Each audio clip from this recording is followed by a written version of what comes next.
بسم الله الرحمن الرحيم. اليوم أكملت لكم دينكم وأتممت عليكم نعمتي ورضيت لكم الإسلام دينا. بسم الله الرحمن الرحيم. إن الحمد لله نحمده ونستعينه ونستغفره ونعوذ بالله من شرور أنفسنا ومن سيئات أعمالنا من يهده الله فلا مضل له ومن يضلله فلا هادي له وأشهد أن لا إله إلا الله وأشهد أن محمدا عبده ورسوله.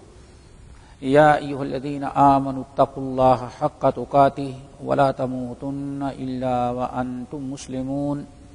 يا أيها الناس اتقوا ربكم الذي خلقكم من نفس واحدة وخلق منها زوجها وبث منهما رجالا كثيرا ونساء واتقوا الله الذي تساءلون به والأرحام إن الله كان عليكم رقيبا. يا أيها الذين آمنوا اتقوا الله وقولوا قولا سديدا يصلح لكم أعمالكم ويغفر لكم ذنوبكم ومن يطع الله ورسوله فقد فاز فوزا عظيما. أما بعد فإن خير الحديث كتاب الله وخير الهدي هدي محمد صلى الله عليه وسلم وشر الأمور محدثاتها وكل محدثة بدعة وكل بدعة ضلالة وكل ضلالة في النار. أعوذ بالله من الشيطان الرجيم. بسم الله الرحمن الرحيم. اليوم أكملت لكم دينكم وأتممت عليكم نعمتي ورضيت لكم الإسلام دینا.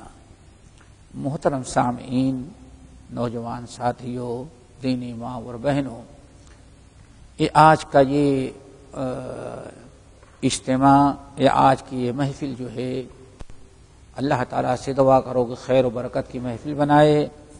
اور سب سے پہلے ہم اللہ کا شکر ادا کرتے ہیں کہ جس نے ہم تمام ساتھیوں کو اپنے گھر میں مل بیٹھنے کی توفیق دی. پھر اس کے بعد دائرہ شؤون الاسلامیہ اوقاف کے ہم شکر گزار ہیں کہ انہوں نے یہ انتظامات کیے اور یہ موقع ہمیں عنایت کیا. اللہ تعالیٰ ان کو جزائے خیر دے. دوستو، آج کا موضوع جو ہے وہ بڑا اہم موضوع ہے. عام وعظ و نصیحت اور تقریر نہیں، بلکہ نہایت سمجھنے اور اس پر غور فکر کرنے، سوچنے، عبرت و نصیحت حاصل کرنے کی باتیں ہیں. موضوع ہے خطبۃ الوداع. خطبۃ الوداع کیا مطلب ہے؟ یہی اصل میں سمجھنے کی چیز ہے دوستو، اور اسی سے آج کے اس اجتماع کی اہمیت بھی ہمارے اور آپ کے سامنے آئے گی. خطبہ کے معنی آتے ہیں خطاب کرنا، جیسے آپ حضرات جانتے ہیں جمعے کا خطبہ عام ہمارے اردو میں جس کو تقریر کہتے ہیں اسی کو عربی میں خطاب کہتے ہیں. خطاب اور خطبہ، خطبہ کا مطلب یہ کہ اللہ تعالیٰ کے پیغام کو اللہ کے بندوں کو سمجھایا جائے اور بتایا جائے. یہ تو ہے خطبہ. لیکن الوداع، خطبۃ الوداع، الوداع کا خطبہ، اس کا کیا مطلب ہے؟ تو اس کے لیے آپ یوں سمجھو دوستو کہ اللہ رب العالمین نے رسول اللہ صلی اللہ علیہ وسلم کو جب مبعوث فرمایا تو پورا خانہ کعبہ بتوں سے بھرا ہوا تھا. دنیا کے اندر تو کفر شرک تھا ہی، خانہ کعبہ کو بھی لوگوں نے بت کدا بنا رکھا تھا. بڑے بڑے صنم رکھے، بڑے بڑے بت رکھے ہوئے تھے، اندر بھی اور باہر بھی. دیواروں سے جیسے ہمارے اور آپ کے یہاں کرسیاں رکھ دی جاتی ہیں یا کچھ ٹیبل، ایسے ہی ہر دیوار کے چاروں طرف سے اپنا اپنا لوگوں نے بت نصب کر رکھا تھا. اللہ تعالیٰ نے آپ کو نبی بنایا، پیغمبر اور رسول بنا کر کے بھیجا. آپ نے توحید کی باتیں کرنی شروع کی اور لوگوں کو شرک سے منع کیا، بت پرستی سے. تقریباً 13 سال تک مکے والوں کے ساتھ آپ کا ٹکراؤ چلتا رہا، آپ اللہ تعالیٰ کا پیغام پہنچاتے رہے، شرک کفر کو مٹانے کی باتیں، قرآنی آیات جو نازل ہوتی وہ بھی توحید کے لیے اور ایمان بالآخرت، ایمان بالرسالہ کے لیے۔ آخر کار 13 سال تک آپ ہر قسم کی تکلیف برداشت کرتے رہے اور اللہ کا پیغام پہنچایا۔ 13 سال کے بعد اللہ تعالیٰ نے آپ کو حکم دیا کہ آپ ہجرت کر جائیں۔ نبی علیہ السلام کو ہجرت کا موقع ملا۔ پہلے تو آپ نے کچھ صحابہ کرام کو مدینہ بھیجا اور آخر میں آپ ہجرت کر کے آئے۔ مدینہ طیبہ میں آ جانے کے بعد چونکہ کفار مکہ کی نگاہ میں یہ بغاوت تھی، اور اب دوبارہ مکے کے اندر آج کے اسلام میں بالکل نو انٹری لگا دیا انہوں نے، ممنوع الدخول، کہ ان مسلمانوں کو جو یہاں سے بھگ کے گئے ہیں ہجرت کر کے، اب دوبارہ ان کو حرم میں داخل نہیں ہونے دیا جائے گا۔ اس طرح سے مکے میں داخلہ ممنوع رہا۔ ہجرت کے 7ویں سال آپ نے ایک خواب دیکھا تھا کہ ہم عمرہ کر رہے ہیں۔ آپ نے خواب کا بیان کیا اور خواب کی تعبیر میں کہ عمرہ اللہ کے رسول کر رہے ہیں، دیکھتے ہی دیکھتے تقریباً 1400 صحابہ کرام تیار ہو گئے اور کہا کہ یا رسول اللہ، ہم تمام لوگوں کو عمرہ کرنے کے لیے چلنا چاہیے۔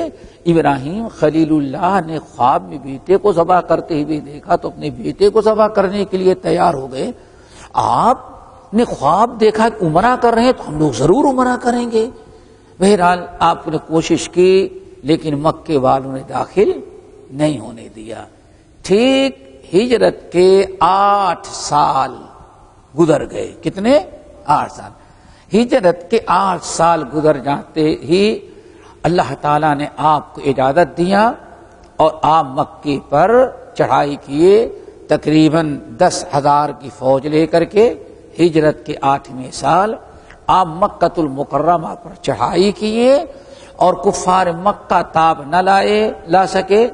آخر کار وہ شکست کھائے، ہتھیار ڈالے، کچھ بھاگے کچھ چھپے، لیکن نبی علیہ السلام نے مکۃ المکرمہ پر مکمل فتح کر لینے کے بعد سوائے چند آدمی 3 یا 4 کے کسی کی آپ نے گردن نہیں ماری، آپ نے کسی کو جیل میں نہیں ڈالا، کسی کو قیدی نہیں بنایا، آپ نے سب کو آزاد کر دیا۔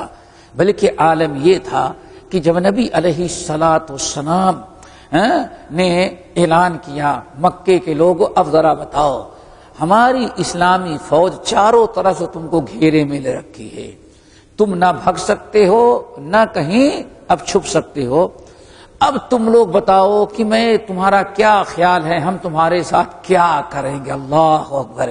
یہ نبی علیہ السلام بتانا چاہتے خطبۃ الوداع کیوں کہتے، خطبۃ الوداع، وداع کا خطبہ کیا؟ نبی علیہ السلام نے بیان فرمایا اب ذرا بولو مکے والو، تمہارا کیا خیال ہے، تم کیا سوچ رہے ہو کہ اب تمہارے ساتھ کیا ہم کریں گے۔ اور یہ بہت اہم وقت تھا۔ جب آپ نے یہ اعلان کیا تو آپ کے سامنے وہ لوگ بھی موجود تھے جنہوں نے آپ کے چچا کا پیٹ چاک کر کے کلیجہ چبایا تھا اور کان اور ناک کاٹ کر کے گلے کا ہار بنا کر کے پہنا تھا، وہ عورت بھی موجود تھی، آپ کے بڑے بڑے دشمن موجود تھے۔ لیکن جب آپ نے ان سے پوچھا بولو کیا خیال ہے، اب میں کیا کروں گا تمہارے ساتھ، سارے مکے والوں کی گردن جھک گئی۔ اب تو ہم آپ کے نرگے میں آپ جو چاہے کریں، لیکن ہمیشہ دنیا نے آپ سے خیر کی امید رکھی ہے۔ آپ نے ساتھ فرمایا اذهبوا وانتم الطلقاء، جاؤ، تم نے ہمارے متعلق جتنا سوچ رکھا ہے اس سے بھی بڑا ہم تمہارے ساتھ اچھا سلوک کریں گے، جاؤ، تم میں سے جتنے ہیں سب کو ہم نے آزاد کر دیا، کسی کو قیدی بھی نہیں بناتے۔ اتنا کہنا تھا تو مکے کے اندر ایک عجیب سا ماحول پیدا ہو گیا، خوشی کی لہر دوڑ گئی۔ پھر آپ نے ارشاد فرمایا یہ فلاں فلاں آدمی کے گھر میں جو لوگ چھپے ہوئے ہیں جا کر کے ان سے کہہ دو کہ ہم نے ان کو بھی معاف کر دیا. کچھ لوگ اپنی جان بچ چھپا رکھے تھے، اللہ نے فرمایا ان کو بھی معاف کر دیا. پھر اذا جاء نصر اللہ والفتح ورأيت الناس يدخلون في دين الله افواجا فسبح بحمد ربك واستغفره انه كان توابا. اب اللہ رب العالمین کا فرمان آپ نے پہلے کہہ دیا تھا نبی بس انتظار کریں. اذا جاء نصر اللہ والفتح، جس وقت اللہ تعالی کی مدد آئی اور مکہ فتح ہو گیا، پھر آپ دیکھیں گے گروہ در گروہ، فوج در فوج لوگ اسلام کے اندر داخل ہوں گے. پوری عرب کے اندر اسلام کی لہر دوڑ گئی اور سارے دنیا کے نے دیکھ لیا کہ مسلمانوں کو غلبہ نصیب ہوا. نبی علیہ الصلوۃ والسلام نے سورۃ التوبہ کے اندر آیات ہیں، رسول اللہ صلی اللہ علیہ وسلم نے لوگوں کے ساتھ بڑا کرم کیا، اور یہ کہ جن لوگوں کو سے معاہدہ تھا فتح مکہ کے بعد، کچھ لوگوں نے معاہدہ کیا، لوگوں کو یہ کہہ دیا گیا تھا کہ بھائی دیکھو یہ اب دارالاسلام ہے، یہاں مسلمان ہی رہ سکتے ہیں. کون رہیں گے؟ صرف مسلمان. اگر کوئی مسلمان ہو جاتا تو رہے، اور اگر کوئی مسلمان نہیں آتا تو دو قسم کے لوگ ہیں. ایک تو وہ ہیں جن کو ایک مدت کے لیے ٹائم دیا گیا ہے، ایگریمنٹ ہے کہ اتنے دن تک تم رہ سکتے ہو، تو اپنی مدت پوری کرنے کے بعد مکہ چھوڑ کے نکل جائیں. اور کچھ ایسے لوگ ہیں جن کے ساتھ کوئی معاہدہ نہیں ہے. اللہ رب نے فرمایا فسیحوا فی الارض 4 اشہر، ان لوگوں کو صرف 4 مہینے مکے کے اندر رہنے کی اجازت ہے، اس کے بعد مکہ خالی کر دینا پڑے گا. اللہ اکبر، اتنی آسانیاں. پھر اس کے بعد 9 ہجری کے اندر 8 ہجری کو مکہ فتح ہوا. ٹھیک ہے نا، سمجھ رہے نا، کب فتح ہوا؟ 8 ہجری کو، ہجرت کے 8ویں سال مکہ فتح ہوا. پھر فتح ہونے کے بعد آنے والا جو سال تھا، نبی علیہ السلام نے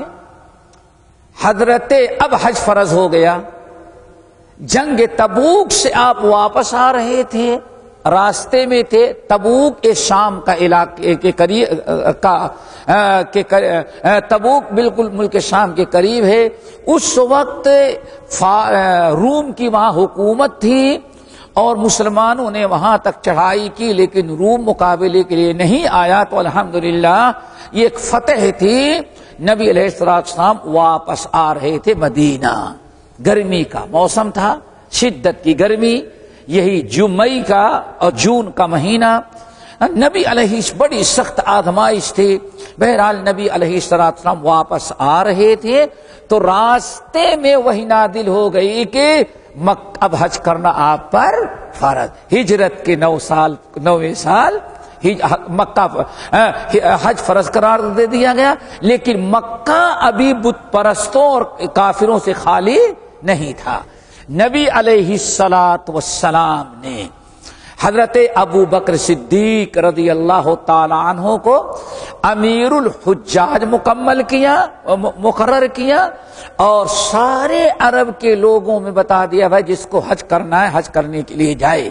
آج ہجرت کے 9ویں سال، سینکڑوں سال کے بعد آج اسلامی حج ہو رہا تھا. ابھی تک جتنے حج کر رہے تھے ابراہیم اور اسماعیل علیہ السلام کے جانے کے ایک طویل عرصے کے بعد مکے کے لوگ جب مرتد ہو گئے، بت پرستی کرنے لگے، تو حج بھی مشرکوں کے انداز سے کر رہے تھے. خانہ کعبہ کا برہنہ طواف ہوا کرتا تھا. بہرحال الحمدللہ مکے میں اسلامی حج پہلی مرتبہ ہجرت کے 9ویں سال اور صدیق اکبر کی عمارت میں نبی علیہ السلام کے حکم سے کیا گیا. نبی علیہ السلام نے حضرت ابو بکر صدیق کو بھیجا ابھی کچھ ہی دور گئے تھے تو اللہ کے رسول صلی اللہ علیہ وسلم نے سورۃ التوبہ کی چند آیتیں براءۃ من اللہ ورسولہ ان آیات کو لے کر کے حضرت علی کو بھیجا. یہ نقطہ یاد رکھنا. امیر حجاج کون تھے؟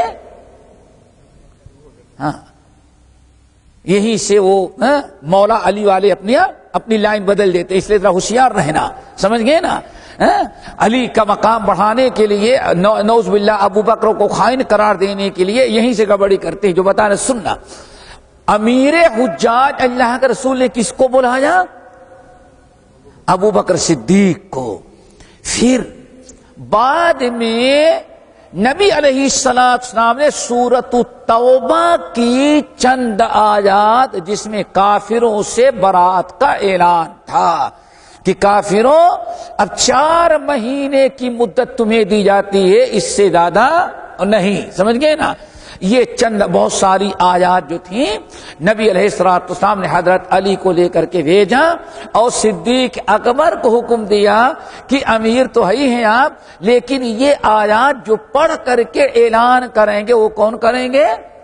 علی رضی اللہ تعالی عنہ. امارت نہیں تھی، صرف ایک اعلان کرنے کے لیے بھیجا. حج کر کے آ گئے، الحمدللہ اعلان بھی کر دیا گیا.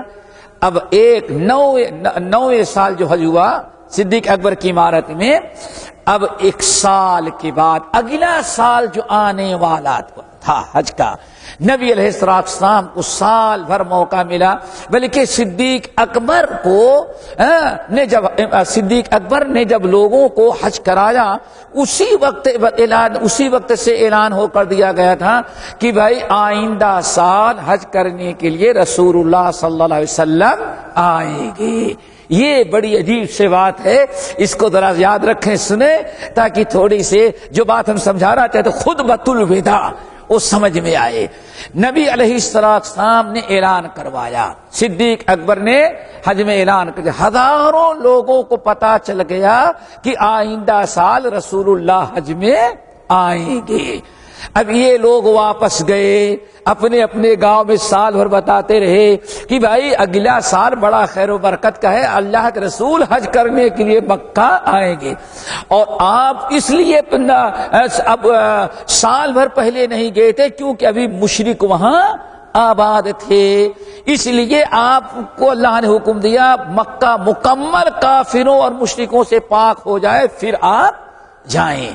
تو سال بھر اعلان کیا طرح، یہاں تک کہ نبی علیہ السلام نے ایک لیٹر فرمان جاری کیا پورے عرب میں جہاں جہاں اسلام پھیل گیا تھا اور جہاں جہاں آپ کے حاکم اور گورنر استاد اور معلم پہنچے ہوئے تھے، ہر ایک کو آپ نے لیٹر لکھوایا کہ آئندہ سال اپنے علاقے کے لوگوں کو حج کرنے کے لیے لے کر کے آئیں. تو الحمدللہ یمن ہے اور یہ ہے دنیا بھر کے جہاں جہاں اسلام پھیلا تھا، سال بھر موقع ملا. ہجرت کے 10واں سال شروع ہوا اور حج میں نبی علیہ السلام آئے. سال بھر اعلان ہوتا رہا الحمدللہ. اعلان کی برکت سے پورے جہاں جہاں مسلم لوگ آباد تھے سارے لوگ حج میں آئے. کہا جاتا ہے تقریباً 1,40,000 کا مجمع. کتنا؟ یہ خطبۃ الوداع ہم بتانا چاہتے، 1,40,000 حجاج اکٹھا ہو گئے. حد نگاہ آدمی ہی آدمی. اس وقت بھائی 1.5 لاکھ بہت بڑی تعداد سمجھی جاتی تھی. ہو سکتا ہے اس ملک میں سینکڑوں میں آدمی رہے ہو، بس سمجھ گئے نا. لیکن اس وقت 1,00,000 1.5 لاکھ کی پبلک بہت بڑی تھی.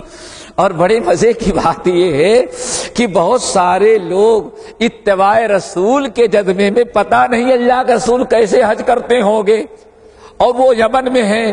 اس زمانے میں موبائل تو نہیں تھا کہ پوچھ لیا جائے اللہ صاحب کیسے حج کر رہے ہیں. تو کچھ لوگوں نے کہا اللہ میں حج وہی کروں گا، حج کی نیت اس طرح سے کیا. اب سوچتے ہیں کیسے حج کریں، تو اللہ تعالیٰ ہدایت دیتا ہے. انہوں نے کہا اللہ تیرے نبی جو حج کرتے ہوگے میں بھی وہی حج کروں گا. نہیں سمجھے؟ حالانکہ اللہ کے رسول کے پاس تھے نہیں، لیکن انہوں نے نیت کیا کہ اللہ کے رسول کی جو نیت ہوگی حج تک کرنے کی، جیسے حج قران کی، حج تمتع کی ہے، جیسے آپ کریں گے مکہ پہنچیں گے تو ہم بھی ویسے ہی حج کریں گے، انہوں نے اللہ تعالیٰ کے سامنے یہ وعدہ کیا۔ الحمدللہ یمن سے اور دنیا کے عرب کے سارے علاقوں سے لوگ آئے، 1,40,000 کا مجمع اکٹھا ہو گیا۔ نبی علیہ السلام جب آئے تو یہ چونکہ آپ کا آخری حج تھا، آپ نے حج بہت کیا، لیکن اسلام لانے کے بعد حج کی فردیت اسلام میں آپ نے ایک ہی حج کیا، 2 حج آپ نے نہیں کیا، عمرے تو 5 کیے لیکن حج صرف 1 کیا۔ اور چونکہ اسی حج کے بعد آپ تقریباً ذی الحجہ میں کیے حج، اور ربیع الاول ہی کے مہینے میں تقریباً آپ اللہ تعالی سے جا ملے، آپ کی وفات ہو گئی، اسی لیے اس کو کہا گیا حجۃ الوداع۔ 1 نمبر 2، نبی علیہ السلام جب مدینے سے نکلنے لگے تو وہاں بھی ایک خطبہ دیا، لوگوں کو حج کا طریقہ بتایا۔ آئی بات سمجھے؟ راستے میں جب میقات پر پہنچے تو وہاں بھی آپ نے لوگوں کو کیا کیا؟ حج سکھلایا اور خطبہ دیا۔ پھر آپ مکے میں داخل ہوئے تو پھر الحمدللہ آپ نے مروہ پر خطبہ دیا۔ اس طرح سے مکے میں لوگ آباد رہتے ہیں۔ یوم الترویہ کو جب حج کا احرام باندھ کر کے عرفات جانے کی نوبت آئی تو پھر نبی علیہ السلام نے وہاں مینا میں خطبہ دیا، پھر آخر میں آپ نے عرفات میں خطبہ دیا۔ آئی بات سمجھ میں؟ خطبہ دیا، عرفات کے بعد آپ جب واپس آئے مینا میں یوم النحر، 10ویں تاریخ یوم النحر جو تھی، تو یوم النحر کو بھی آپ نے بہت خطبات دیے، جگہ بہ جگہ آپ خطبات دیتے رہے۔ تو پورے حج کے اندر جو بھی آپ نے خطبہ دیا ان کو کہا جاتا ہے خطبۃ الوداع۔ خطبۃ الوداع کہنے کی ایک وجہ تو یہ ہے کہ نبی علیہ السلام اس کے بعد دنیا کو الوداع کر کے چلے گئے، اور دوسری بہت بڑی وجہ یہ ہے دوستو کہ نبی علیہ السلام نے مینا کے میدان میں 13 تاریخ جو تھی، 10، 11، 12 اور 13، یہ 4 دن جو آپ تھے وہاں بڑے خطبات دے رہے تھے، اور سب سے زبردست خطبہ آپ نے دیا تھا یوم النحر کو۔ کب؟ یوم النحر یعنی ذی الحجہ کے 10 تاریخ کو آپ نے بڑا زبردست خطبہ دیا۔ ان خطبات میں آخری جو خطبہ آپ نے زبردست دیا اس میں آپ نے لوگوں سے کہا بھائی سنو، یہ ہم سے جو سیکھنا ہے سیکھ لو، خذوا انی مناسککم، خذوا انی مناسککم، ہم سے اپنے حج کا طریقہ سیکھ لو، جو پوچھنا ہے پوچھ لو، آپ نے ارشاد جو پوچھنا ہے پوچھ لو، لیکن لعلی لا القاکم بعد عامی ھذا، ممکن ہے کہ آئندہ ہماری تمہاری اب ملاقات نہ ہو۔ پھر نبی علیہ السلام نے ساتھ نمایا، آپ لوگوں سے الوداع، یہ الوداعی ملاقات تھی، اور آپ نے ساتھ نمایا کہ لوگوں جاؤ، لیکن اس شرط کے ساتھ جاؤ فَلْيُبَلِّغْ الشَّاهِدُ الْغَائِبَ، یہاں جتنے لوگ اس وقت موجود ہیں ہم سے جتنی باتیں سن کر کے جا رہے ہیں یہاں سے جانے کے بعد سب کو پہنچا دیں۔ آپ نے الوداع سمجھے کیا، اسی لیے اس خطبے کا نام کیا ہوگا؟ خطبۃ الوداع اور حجۃ الوداع۔ بہت سارے آپ نے خطبات دیے تھے، لیکن ایک بات اور بتائیں کہ حجۃ الوداع مدینے سے لے کر کے نکلنے سے لے کر کے واپسی تک، ادھر یاد رکھیے گا، یہ بہت کام دے گی آپ لوگوں کو۔ مدینے سے نکلے اللہ کے رسول صحابہ کو لے کر اب مدینہ حج کر کے واپس آئے. اس پورے سفر کو من اولہ الی آخر، جس کو آپ کہتے ہیں A to Z، سمجھ گئے نا، اول سے آخر تک سب سے زیادہ جس نے غور کر کے توجہ کے ساتھ سن کر کے نوٹ رکھا وہ حضرت جابر بن عبداللہ رضی اللہ تعالی عنہما ہے. اسی لیے کہا جاتا ہے حجۃ الوداع کے بیان میں سب سے زیادہ معتبر روایت کس کی ہوتی ہے؟ حضرت جابر بن عبداللہ.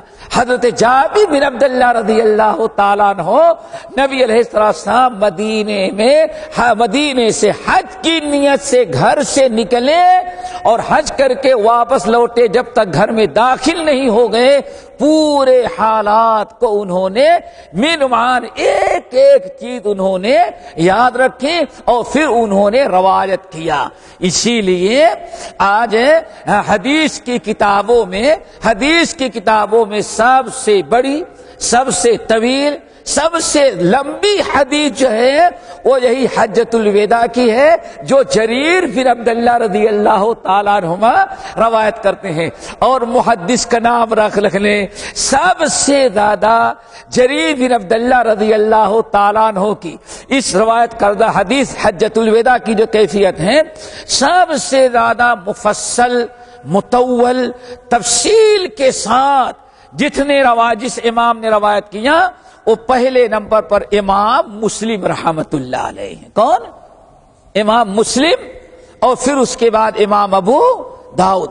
سب سے زیادہ تفصیل امام مسلم رحمت اللہ علیہ نے اپنے صحیح کے اندر نقل کیا، اور امام مسلم ہی سے لے کر کے امام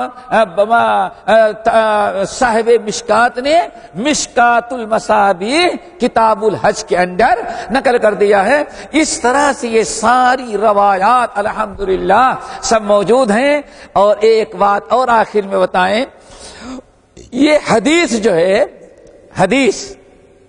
حدیث کون؟ یہ جری نہیں، جابر بن عبداللہ رضی اللہ تعالی عنہما کی یہ مفصل حدیث جو ہے دوستو، اس کو بہت سارے علماء نے مستقل اس کی شرح لکھی ہے اور بہت سارے لوگوں نے جمع کیا. الحمدللہ سب سے بہترین، جامع، معنی، اگر نبی علیہ السلام نے حجۃ الوداع میں کہا، کیا کیا، کیسے رہے، سب سے زیادہ تفصیل کے ساتھ الحمدللہ اگر کوئی پڑھنا چاہتا ہے تو امام شیخ المحدث سے اثر، سمجھ گئے نا، شیخ البانی رحمت اللہ علیہ کہ اللہ تعالیٰ قبر کو نوروں سے بھرے، انہوں نے کتاب لکھی صفات حجۃ النبی. کیا نام ہے کتاب کا؟ صفات حجۃ النبی، عربی میں لکھا اور بڑی تفصیل بیان کر دی. واللہ اس کتاب کو پڑھنے کے بعد بڑی معلومات ہوتی ہے. کتاب عربی میں تھی، پھر کسی صاحب ہمت والے نے ترجمہ اس کا کر دیا ہے اردو میں بھی، انگلش میں بھی. یہ کتاب اگر کہیں مل جائے تو جو ہم خطبہ پیش کریں اس میں بہت ساری چیزیں، اور نبی علیہ السلام کے جو حج کا طریقہ تھا اول سے آخر تک انشاءاللہ یہ سب آپ لوگوں کو معلوم ہو جائے گا. تو نبی علیہ السلام نے جو ہاں بہت سارے خطبات دیے تھے، ان میں سب سے جامع معنی اختصار کے ساتھ ہم آپ حضرات کے سامنے کچھ رکھتے ہیں. اللہ تعالی ہم سب کو عمل کی توفیق نصیب فرمائے. سب سے پہلے آئے حجۃ الوداع. حجۃ الوداع میں میدان عرفات، سب سے جامع معنی جو بڑے عبرتناک. ہر جگہ تو دیکھیں، ہر جگہ آپ جیسے مثال کے طور پر مدینہ سے آپ نکلے تو لوگوں کو کیا خطاب کیا؟ حج کا طریقہ بتایا. مثال کے طور پر مکے سے جب میرا جانے لگے تو حج کا طریقہ سکھلایا. لیکن پوری دنیا والوں کے لیے ایک پیغام قیامت تک کے لیے جو سمجھے قرارداد آپ نے پاس کی جو سنایا، وہ عرفات اور مینا میں. کہاں؟ عرفات اور مینا میں. یہ دو ایک چیز یاد رکھیے گا. نبی علیہ الصلوۃ والسلام نے سب سے زیادہ وہ احکام، وہ تعلیمات جو باقاعدہ جیسے پارلیمنٹ ہاؤس سے کوئی قرارداد صادر کی جائے، اس قسم کا سمجھے اللہ رب العالمین کے حکم سے آپ نے جو پوری دنیا والوں کے سامنے قراردادیں پیش کی، وہ سب سے زیادہ میدان عرفات اور میدان مینا میں. تو ہم عرفات کے میدان میں جو کچھ آپ نے کہا تھا اس کو اختصار کے ساتھ ہم آپ حضرات کے سامنے رکھتے ہیں. اللہ تعالیٰ سب کو عمل کی توفیق نصیب فرمائے. میرے بھائیو، میدان عرفات میں آپ حضرات جانتے ہیں آج تک خطبہ دیا جاتا ہے، اذان ہوتی ہے، سب کچھ آپ حضرات جانتے ہیں. نبی علیہ الصلوۃ والسلام نے میدان عرفات میں جو خطبہ دیا تھا، اللہ اکبر، ان میں سب سے بڑی چیز، سب سے پہلی چیز حقوق انسانیت پر مشتمل ہے. کس پر ہے بھائی؟ کیا ہیومن رائٹس ہے؟ ہاں، حقوق انسانی جو چوروں کے قبضے میں ہے. سوچو ذرا سا، یہ آج قائم کر رہے ہیں. اور حقوق انسانیت یعنی انسانوں کو جانور بنانا، یعنی انسانیت بھی نہیں سکھلانا ہے بلکہ انسانوں کو کیا بنانا ہے؟ جانور. ہمارے آخری نبی محمد صلی اللہ علیہ وسلم نے، اللہ اکبر، میدان عرفات میں ذرا غور کرو، سب سے مقدس دن، سب سے مقدس مقام اور سب سے مقدس عمل میں آپ ہیں. اللہ تعالیٰ یوم عرفہ کو زوال کے بعد سماع دنیا پر آتا ہے.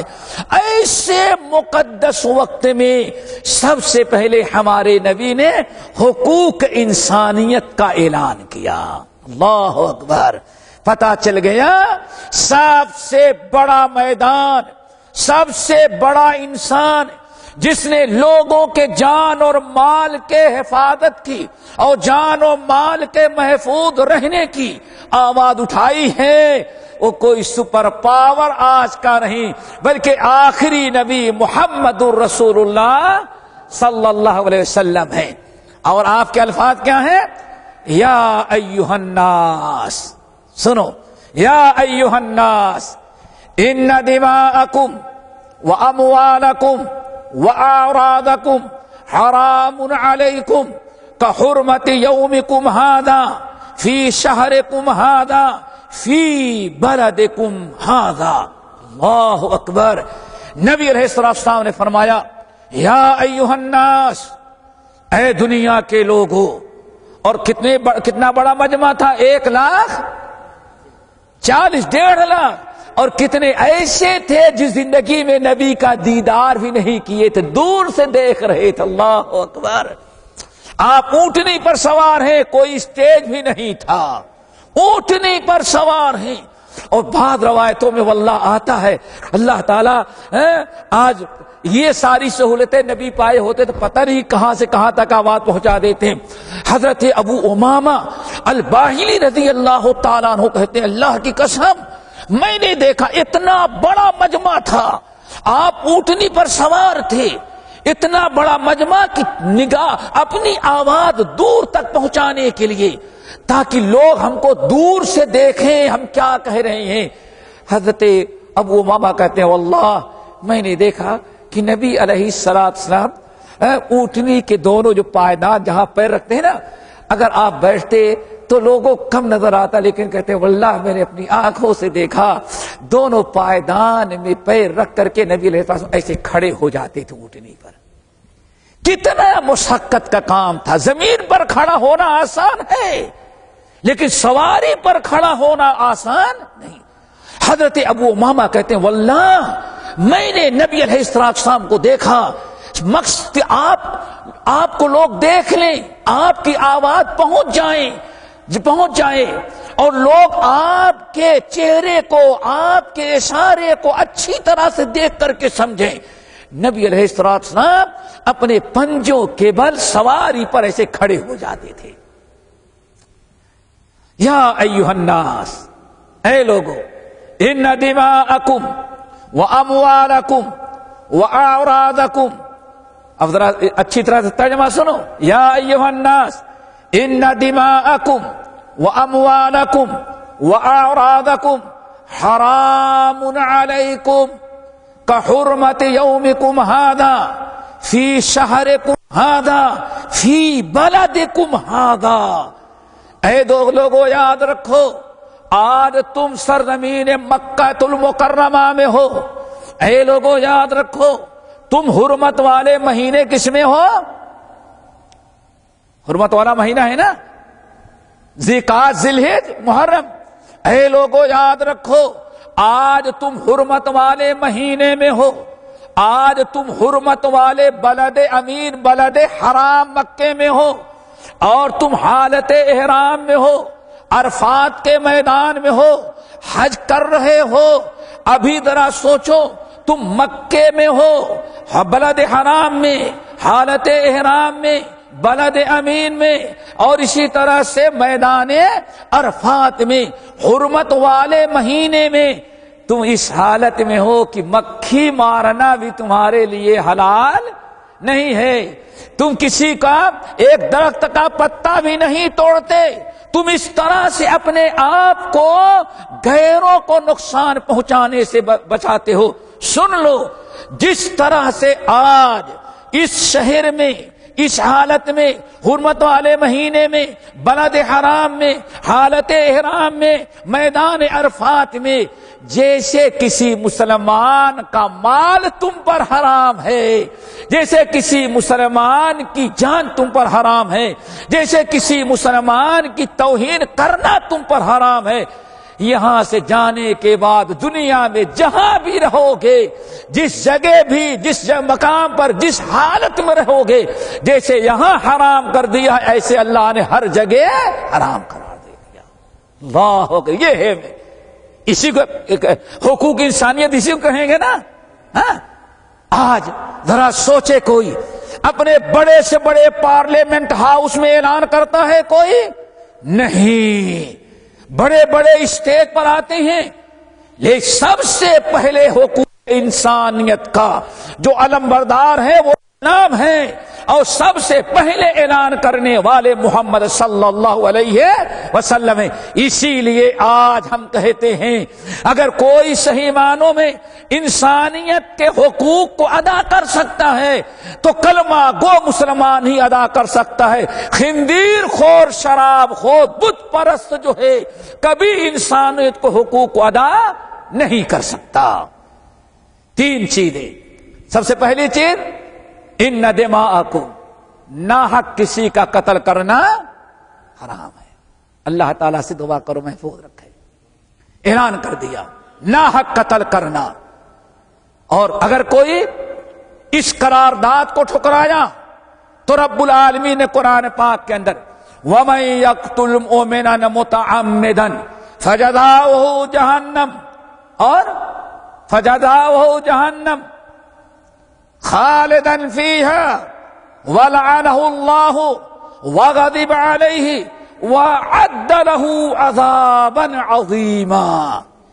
جس نے وَمَن يَقْتُلْ مُؤْمِنًا مُتَعَمِّدًا، جس نے کسی مومن کا ناحق خون کیا، قصداً قتل کیا، پھر اللہ فرماتے ہیں بس اس کا ٹھکانہ بلا کسی روک ٹوک کے کیا ہے؟ فَجَزَاؤُهُ جہنم، اس کا ٹھکانہ جہنم ہے.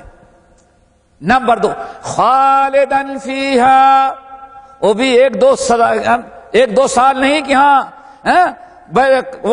جج نے فیصلہ کر دیا 5 سال کی سزا اس کے بعد آزاد. اللہ نے فرمایا نہیں، یہ ناحق قتل کیا ہے، انسانیت کا خون کیا ہے، اسی لیے خالداً فیہا، اسی میں ہمیشہ رہے گا.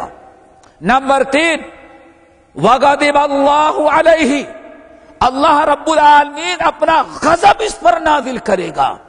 نمبر 4 وَلَعَنَهُ، اللہ تعالیٰ کی اس پر ہمیشہ لعنت ہوگی.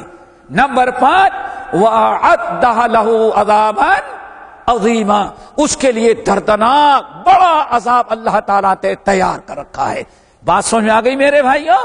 اللہ تعالیٰ سے دعا کرو ہم کو قتل سے بچائے، نہ ہم کسی کا خون کریں اور نہ کسی کا نقصان پہنچائیں۔ میرے بھائیوں اسی ایک اشارہ بس میں کر دینا چاہتا ہوں، ذرا سوچو کہ نبی علیہ السلام ان دماءکم، تمہارا خون حرام ہے، کسی کا خون نہ کرو۔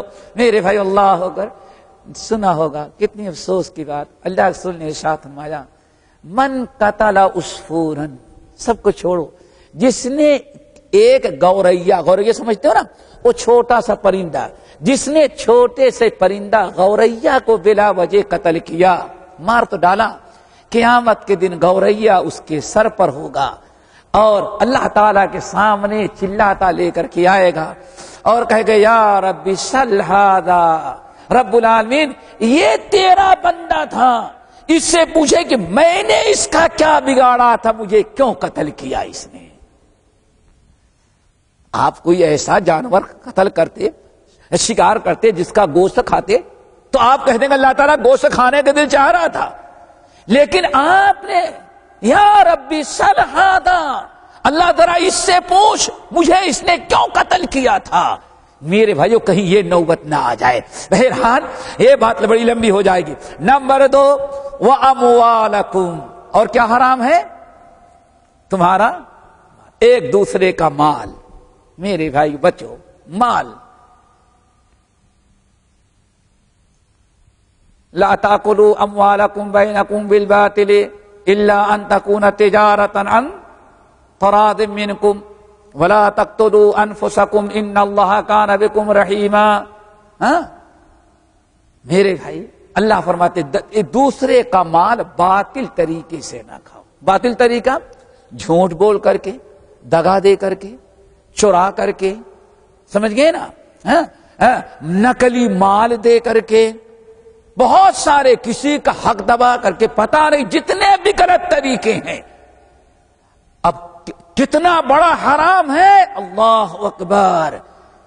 صحابہ کرام کی ایک جماعت ہے پوری جنہوں نے حدیث نقل کیا ہے، اللہ اکبر۔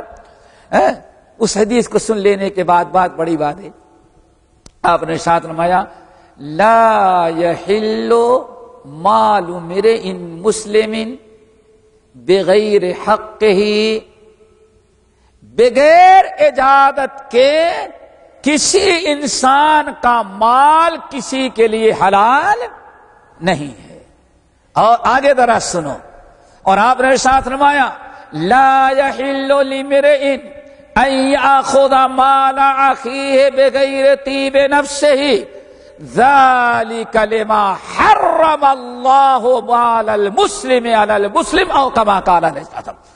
آپ نے ارشاد فرمایا اے لوگو سن لو، اللہ رب العالمین، اللہ کے رسول نے فرمایا سن لو، کسی مسلمان کا مال کسی بھائی کے لیے بغیر اجازت کے حلال نہیں ہے۔ یہ کس بنا پر؟ بغیر اجازت کے۔ اجازت بھی کیسے؟ ایسا نہیں کہ یہاں دبا دو، وہ بیچارہ سوچتا ہے اگر مانگ لیں گے تو تھپڑ کھائیں گے، اس لیے بہتر ہاں جاؤ بھائی میں نے چھوڑ دیا۔ بے طیب نفس ہی، جب تک ہاں بھی کہنے سے حلال نہیں ہوگا اگر وہ دل سے نہ کہے تب۔ اللہ ذرا سوچو، بغیر طیب نفس ہی، جب تک آپ دل خوش دلی کے ساتھ، شرح صدر کے ساتھ کسی کو اپنا مال نہیں دیں گے تب تک اس کے لیے حلال نہیں۔ دل تو کڑ رہا ہے، دل نہیں چاہ رہا ہے، لیکن مجبور ہے، نہیں دیں گے تو ظالم یہ ایسا کر دے گا، سمجھ گئے نا۔ ایسے میں کہا بھائی آپ دستخط تو کر دے رہے ہیں، اللہ کے رسول نے فرمایا دستخط کرنے سے حلال نہیں کہ دل اور سے راضی نہیں ہے۔ اور ذرا سنو، تعجب ہوگا، صحابہ کرام کی ایک جماعت نقل کرتی ہے، علامہ البانی رحمۃ اللہ علیہ نے اس حدیث کے سارے طرق کو ارواء الغلیل کے اندر جمع کر دیا ہے۔ انسان صرف اسی ایک حدیث پر غور کرے تو میں کہتا ہوں اللہ کی قسم ایک گلاس پانی بھی کسی کا بلا اجازت کے لینا گوارا نہیں کرنا۔ آپ کیا ارشاد فرماتے ہیں؟ لا یحل، لا، غور سے سننا، لا یحل لامرئ ان خدا اخیہ بغیر طیب نفسہ وذالک لشدۃ ما حرم اللہ المال المسلم علی المسلم او کما قال علیہ السلام. اس سے بڑی چیز اور کیا ہو سکتی ہے؟ نبی اعلان کر رہے ہیں خبردار، جیسے میدان عرفات میں احرام کی حالت میں، ذی الحج کے مہینے میں، حج کے حالت میں، اور جیسے کسی کا مال چرانا حرام ہے، ایسے دنیا میں کہیں بھی رہو گے بغیر اجازت کے مال استعمال کرنا حرام ہے. اب ذرا حدیث سنو کیا فرماتے ہیں اللہ رسول. کسی مسلمان کے لیے حلال نہیں کہ اپنے بھائی کی لاٹھی کا ٹیکا کے لیے لے جب تک کہ خوشی سے اجازت نہ دے دے. کیا خیال ہے بھائی؟ کچھ باقی لاٹھی ان کی لاٹھی پڑی ہے، ہم کو ضرورت ہے بھائی، میں نے آپ کا تو مال نہیں چھین لیا، لاٹھی رکھی تو میں نے ٹیکا لگا لی، کیا عیب کیا؟ نہیں، فرماتے نہیں، اتنی بھی اجازت نہیں، بھائی کی ملکیت ہے، جب تک شرح صدر خوشی کے ساتھ اجازت نہ دے دے وہ اس کی لاٹھی لینا، عصا لینا بھی آپ کے لیے حلال نہیں ہے. اللہ تعالیٰ سے دعا کرو ہم سب کے ایک دوسرے کا مال، ہمیں حدیث یاد آئی، اللہ اکبر، دعا کرو ہمارے اندر بھی پیدا ہو جائے. امام ابو حنیفہ رحمۃ اللہ علیہ کے شاگردوں میں ایک بڑے محدث ہیں، آپ لوگوں نے نام سنا ہوگا، امام عبداللہ ابن المبارک. کون؟ عبداللہ بن مبارک. یہ جب مصر آئے حدیث حاصل کرنے کے لیے، یہ حدیثیں تھی اسی لیے ڈرتے تھے نا وہ لوگ. ذرا سوچو کہ حدیث میں کیا آیا، کسی بھائی کی لاٹھی بھی بغیر اس کی اجازت بھائی استعمال کرتے ہیں، بعد میں معذرت کر دیں گے، اللہ پتہ نہیں اس کا دل، اللہ سبحانہ بے خاطر جب تک خوش دلی کے ساتھ نہیں دے گا تب تک حلال نہیں. امام ابن مبارک رحمۃ اللہ علیہ جب حدیث حاصل کرنے کے لیے آئے خراسان سے، مصر میں کسی محدث کے پاس بیٹھ کے حدیث لکھ رہے تھے. غالباً قلم جو ہے وہ خراب ہو گیا ان کا. اب بیچارے کیا لکھیں، کہاں سے لکھیں؟ تو ایک شخص کے پاس 2 قلم، تو انہوں نے کہا بھائی قلم لے سکتا ہوں؟ ہاں لے لو. تو وہ قلم وہ بھی خریدنا نہیں پڑتا. پرانے زمانے یہاں لوگ کچھ بیٹھے ہوں گے، میٹرک پڑھ لیا ہوگا لیکن قلم خریدنا نہیں پڑا. وہ درخت کی لکڑی کاٹو قلم بناؤ، کیا خیال؟ بہت سارے لوگ ایسے بیٹھے ہوں گے. آپ نے خریدا تھا قلم کبھی زندگی میں؟ کبھی نہیں خریدا ہوگا. فری والا لکڑی لی، چھین لیا، اللہ اکبر. انہوں نے کہا دے سکتے ہو؟ ہاں لے لو. ایک قلم سے خود لکھ رہا تھا، دوسرا قلم امام ابن مبارک رحمۃ اللہ علیہ کو دے دیا. اللہ اکبر. اس نے بھی کوئی توجہ نہیں کی. حلقہ درس ختم ہوا، حلقہ درس ختم ہو گیا، اور ختم ہونے کے بعد عادت کے مطابق امام عبداللہ ابن مبارک رحمۃ اللہ علیہ نے بھی اس کو رکھا اور لے کے چلے گئے. جب مصر گئے سامان کھولا تو اس سامان کے اندر اس کا قلم مل گیا. اللہ اکبر. کیا تھا بھائی؟ لکڑی کا قلم. یہ پین نہیں تھا بھائی made in Japan, made in Thailand, کچھ نہیں تھا، لکڑی کا قلم تھا. امام تقوی اس کو کہتے ہیں. کسی کا مال، یہ علماء تھے، محدث تھے، ان کے دل و دماغ میں حدیث تھی کہ اللہ کے رسول نے فرمایا مومن کی لاٹھی بھی اس وقت تک استعمال نہ کرو جب تک خوش دلی سے آپ کو دے نہ دے. نبی علیہ الصلوۃ والسلام کے یہ وارث حضرت عبداللہ ابن مبارک شام سے، خراسان سے پھر دوبارہ کہاں آئے؟ مصر. مہینوں کا سفر طے کر کے پھر مصر آئے. اس محدث کا گھر ڈھونڈا اور ملاقات کر کے کہا بھائی معاف کرنا، یہ غلطی سے بھول کر کے قلم لے کے چلا گیا تھا، وہاں سامان کھولا تب پتا چلا میں نے آپ کی امانت وہ لوٹائی نہیں تھی. کوئی ریکارڈ نہیں پیش کر سکتا. تو یا ایھا الناس ان دماءکم واموالکم وَأَعْرَاضَكُمْ، 2 چیزیں ہو گئی نا. پہلی چیز کیا ہے؟ خون کرنا. نمبر 2 کسی کا مال. اور نمبر 3 میرے بھائیو، اللہ اکبر، نمبر 3 وَأَعْرَاضَكُمْ، اور کسی کی توہین کرنا، کسی کو بے عزت کرنا. ایک انسان کو ذرا غور کریں، ایک آپ کو آپ کی جان، آپ کی ماں کا مال سب سے زیادہ انسان کو اپنی عزت پیاری ہوتی ہے، انسان کی اپنی غیرت، انسان اپنی عزت کو بچانے کے لیے جان مال بھی دینے کے لیے تیار ہو جاتا ہے۔ نبی علیہ الصلوۃ والسلام نے فرمایا جان لینا تو دور کی بات ہے، جیسے جان لینا حرام ہے، کسی کا مال لینا حرام ہے بلا اجازت، اسی طرح سے کسی کی بے عزتی کرنا بھی تم پر اللہ نے کیا کیا ہے؟ حرام کرا۔ اللہ اکبر۔ اللہ تعالیٰ سے دعا کرو ہم سب کو توہین کرنے اور ایک دوسرے کی عزت پر ڈکیتی ڈالنے اور توہین کرنے سے سب کو بچائے۔ میرے بھائیوں بہت بدترین گناہ ہے۔ وَآرَادَكُمْ نے فرمایا تم ابھی حالت احرام میں ہو، میدان عرفات میں ہو، ذی الحج کے مہینے میں ہو، اور اسی طرح سے عمل حج میں ہو، مکے کے اندر ہو، جیسے کسی کو اس حالت میں گالی دینے سے بچتے ہو، اتنا ہی حرام یہاں سے جاؤ گے مکے کے باہر حج کے علاوہ بھی مومنوں کی توہین کرنا ایسے ہی تم پر حرام۔ اللہ اکبر۔ اللہ تعالیٰ ایک دوسرے کی عزت کرنے والا بنائے۔ میرے بھائیوں اللہ تعالیٰ ارشاد فرماتے ہیں والذین یؤذون المؤمنین والمؤمنات بغیر ما اکتسبوا فقد احتملوا بہتانا واثما مبینا۔ اللہ نے سورہ احزاب کے اندر فرمایا والذین یؤذون المؤمنین والمؤمنات، جو لوگ بلا وجہ مومنوں کو تکلیف پہنچاتے ہیں، بے عزت کرتے ہیں اپنے ہاتھ سے، اپنے زبان سے، اپنے اشارے سے، والذین یؤذون المؤمنین والمؤمنات، اور جو لوگ مومن مردوں کو اور مومنہ عورتوں کو ایذا پہنچاتے ہیں بلا وجہ، فقد احتملوا بہتانا واثما مبینا، اللہ نے فرمایا انہوں نے بہت بڑا گناہ اٹھایا اور بہت بڑا برا کام کیا۔ اللہ اکبر۔ ہمیشہ آیت یاد ہوگی آپ کو ان الذین فتنوا المؤمنین والمؤمنات ثم لم يتوبوا فلهم عذاب جہنم ولهم عذاب الحریق۔ کس کے لیے ہے؟ ان الذین فتنوا المؤمنین والمؤمنات، جو تکلیف دیتے ہیں مومن مردوں کو اور مومنہ عورتوں کو، اچھی طرح سے یاد رکھ لیں فلہم عذاب جہنم، ان کے روزے نماز کچھ کام نہیں آئیں گے، فلہم عذاب جہنم، ان کے لیے جہنم کا عذاب ہے، ولہم عذاب الحریق، اور عذاب بھی کیسا؟ جلا کر کے راکھ کر دینے والا عذاب ہے۔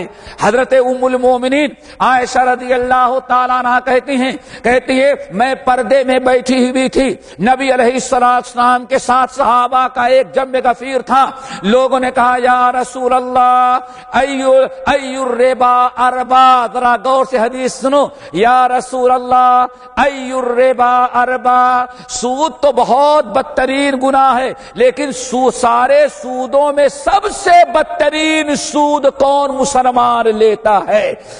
سود لیتے نا، کبھی کاروبار کے لیا، کبھی گھر بنانے کے لیا، دنیا بھر کے بہت سارے، کبھی ہندو سے لیا، کبھی مسلمان سے لیا، اور کبھی 5% کبھی 10% والا لیا، نہیں بس 1% دینا پڑتا، بڑا خوش 1%۔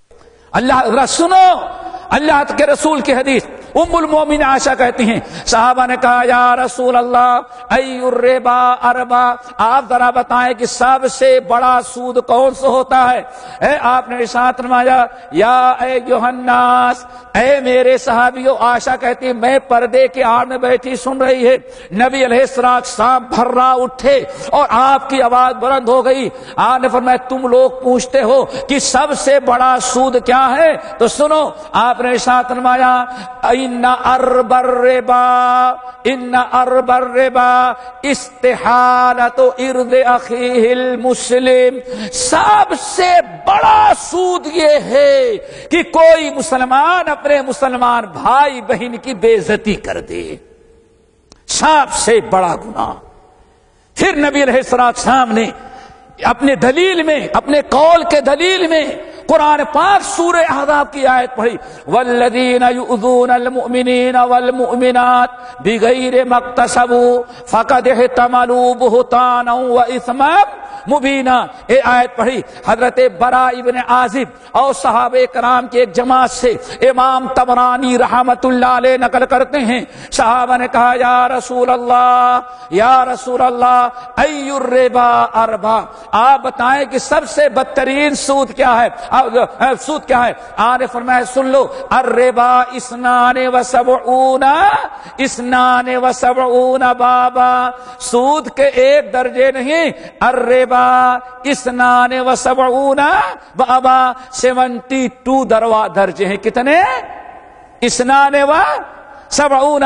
لوگوں سود کے بارے میں پوچھتے ہو کہ سود کیسے ہے، کون سا سود تمہیں بتاؤں؟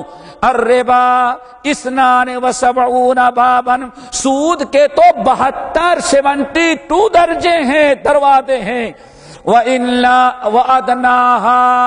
وَأَدْنَاهَا، اور 72 دروازوں میں سب سے ادنا درجے کا چھوٹا سود جو ہے اتیان الرجل امہ، بے غیرت انسان بیٹا اپنی ماں کے ساتھ حرام کاری کرے، اتنا بڑا گناہ ہے۔ سب سے ادنا درجے کا سود جو ہے اس کا گناہ کتنا ہے؟ بیٹا اپنی ماں کے ساتھ۔ اللہ نے باپ کی بیوی نہیں کہا، اللہ کے رسول کیا فرمایا؟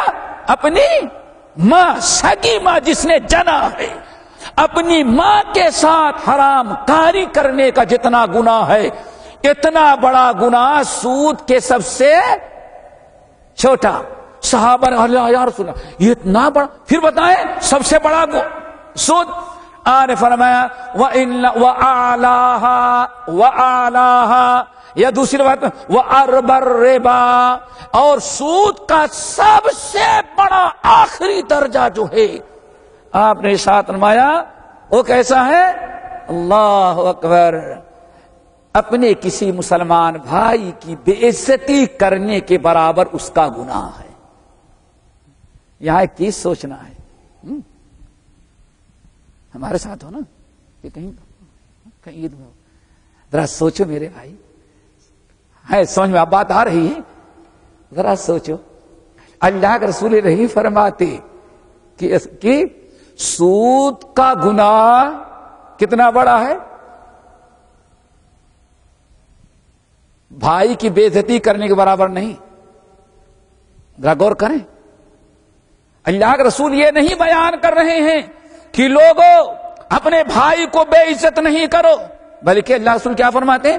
لوگوں سب سے اعلیٰ درجے کا جو سود ہے وہ کتنا برا ہے معلوم ہے؟ کتنا خطرناک چیز ہے، کتنی بری چیز ہے معلوم ہے؟ اب یہ کہ بھائی سود سے بڑی چیز کیا ہو سکتی ہے؟